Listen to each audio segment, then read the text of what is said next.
வணக்கம். உங்கள் ஆர் ஜெகநாதன் சிறுமுகை.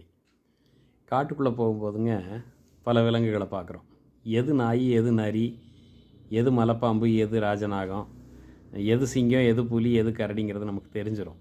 ஆனால் நாட்டுக்குள்ளே மனிதர்களோட பழகிறோம் இல்லைங்களா, இதில் எது நரி, எது நாய், எது கரடி, எது சிங்கம், எது புலி தெரிய மாட்டேங்குது.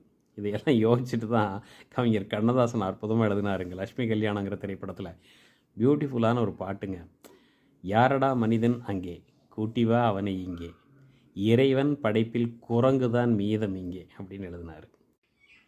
மனிதரில் நாய்கள் உண்டு, மனதினில் நரிகள் உண்டு, பார்வையில் புலிகள் உண்டு, பழக்கத்தில் பாம்பும் உண்டு அப்படின்னு எழுதிட்டு, நாயும் நரியும் புலியும் பாம்பும் வாழும் பூமியிலே மானம் பண்பு ஞானம் கொண்ட மனிதனை காணவில்லை அப்படின்னு எழுதுகிறாரு. உண்மைதானுங்களே. இந்த பாடலின் உச்சகட்ட வரி எது தெரியுங்களா?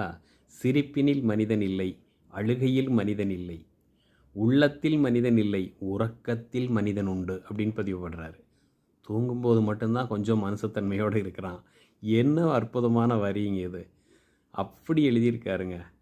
அருமை அருமை. பாடலை எப்படி முடிக்கிறார் தெரியுங்களா? வாழும் மிருகம், தூங்கும் தெய்வம், நடுவே மனிதனடா, எங்கோ ஒருவன் இருந்தால் அவனை உலகம் வணங்குமடா என்று முடிக்கிறார். அற்புதமான கவிஞருங்க. ரசிப்போம் தொடர்ச்சியாக கண்ணதாசனை. உங்கள் ஆர் ஜெகநாதன் சிறுமுகை. நன்றி, வணக்கம்.